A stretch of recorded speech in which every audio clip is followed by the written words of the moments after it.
It's Will from Nerds Thinking Out Loud here, and it's been a while. It's been a decent amount of time since I've done a video talking to camera, but there's been some news released today about the video game industry, and I think we need to talk about it.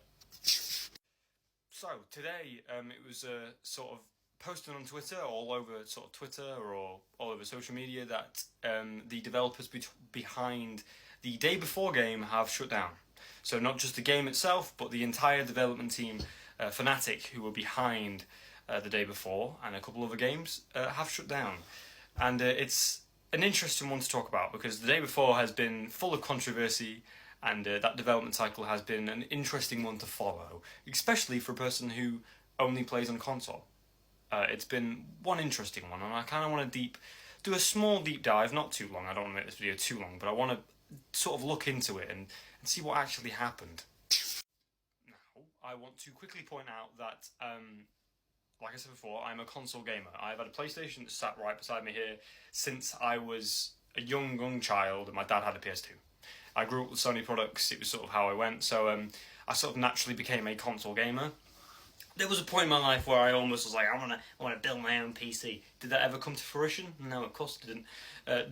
Bollocks if I had the money for it. But hey, so I stuck with PlayStation. So my sort of getting to know the Day Before was on social media because I didn't have Steam. Most of the people saw it on that, and that's how it sort of came from. So I was sort of out of the loop with a lot of the development cycle of the game. But I heard stuff that happened on the internet, and obviously don't believe everything you see on the internet, but I looked at the sources that I believed, or I at least trusted more than the ones I didn't, and also, I trust my best friend Tim. Me and him run this account, and so out of the two of us, he's the one who knows more about sort of the industry's more details than I do, about mainly the developers. I'm more follow the actors. It happens to be that I'm an actor, so that helps, but like, I follow the actor side of it, he sort of follows the development side of it, so we sort of come together quite nicely. So when he was coming to me with all these information about these developers behind the Day Before have been full of controversy beforehand, sort of went to me like, okay, is this game actually going to be real? Or is it just going to be a bunch of development photos forever? Who knows? Except that was wrong. The game released 4 days ago on an early access type of release.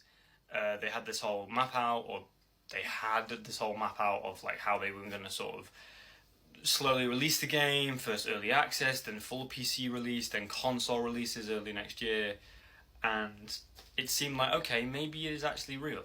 But then obviously over every person's head was the whole controversy, I believe last year at this point, or maybe early this year, or maybe like, I don't really remember. It was not too recent, but again not too long ago, that the controversy around the new trailer for the Day Before released, and it was a shot-for-shot copy of the Call of Duty Cold War Zombies trailer.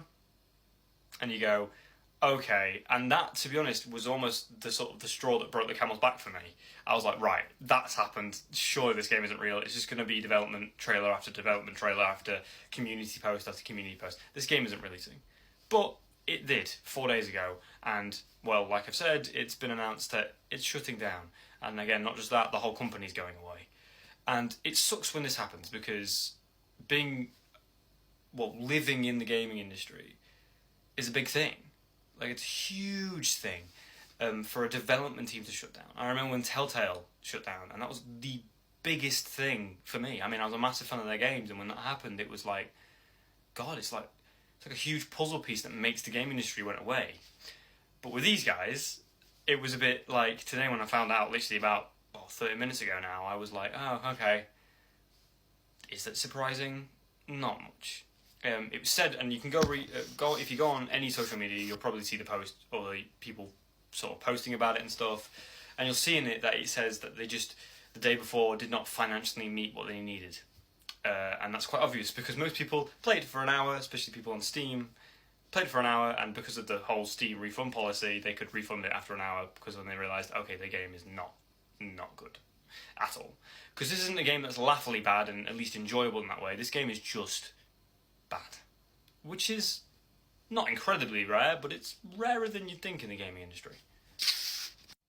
Now, I want to finish off by saying quickly that it's important that these things are put to light, because obviously recently the game industry has been a bit in a turmoil.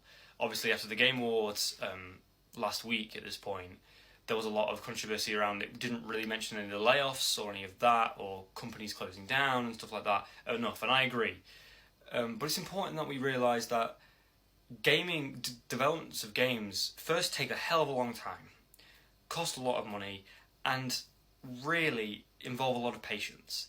It's not like like a TV show where you get a season every year. Sometimes, like I remember when I was younger watching Doctor Who, and we'd get a season every single year. It's not like that. Games can take years and years and years to release, and we might for months and years not even hear anything about a game we got a trailer for. So it's important that both the developers and the people who are going to eventually play those games have patience. And it's unfortunate that this has happened because promises were made and they're not going to be hit. But hopefully that the developers behind the game can learn from it and maybe move on to different projects with a different company, or maybe just realise that game developing is hard and it's going to take a lot of practice to get right. I mean, what do I know really? I'm the one who plays them, but still.